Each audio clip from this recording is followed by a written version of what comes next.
Avant que le coq n'ait chanté 3 fois, Maria Mandala, une Congolaise mariée à un entrepreneur congolais qui a été arrêté en Espagne pour une histoire de trafic de stupéfiants. Alors là voilà qui court du coup, elle annonce son divorce.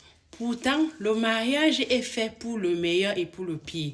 Aujourd'hui, là, elle conseille les jeunes en leur disant que tout ce qui brille n'est pas or. Elle ne doit pas nous dire que pendant toutes ces années de mariage avec son mari, elle n'a jamais cherché à savoir la provenance de sa fortune. Elle n'a jamais été curieuse. Elle ne doit pas dire qu'elle n'était pas au courant. Donc, c'est prendre un peu un pas en avant, prendre une fuite en avant, comme on dit souvent.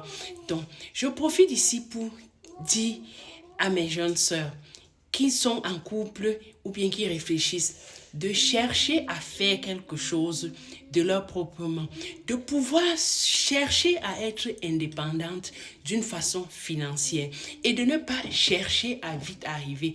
Qui court pour aller vite va trouver malheur en chemin. Donc une fortune se construit et une fortune qui se construit d'une façon virale, rapide, sans qu'il y ait de base, sans qu'on ne voit comment on a évolué. Parce que quand quelqu'un évolue, tu le vois avancer, tu le vois le faire. Donc aujourd'hui, moi je pense qu'elle sent que ce sera chaud, puisqu'il y aura des investigations, ça va se savoir.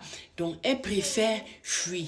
Donc moi je pense qu'elle doit savoir quelque chose. Tu ne peux pas avoir un mari et ne pas savoir ce qu'il fait. Ne pas savoir d'où lui vient tout cet argent que vous brûlez en longueur de journée. Donc mes sœurs, cherchez à faire quelque chose de vos mains. Cherchez à vous battre. Cherchez à être indépendante. Ne vous accrochez pas juste à la fortune de l'homme sans savoir, en subissant tant de choses, parce que sûrement elle a subi des choses. Elle ne doit pas nous dire qu'elle n'a vraiment rien vu.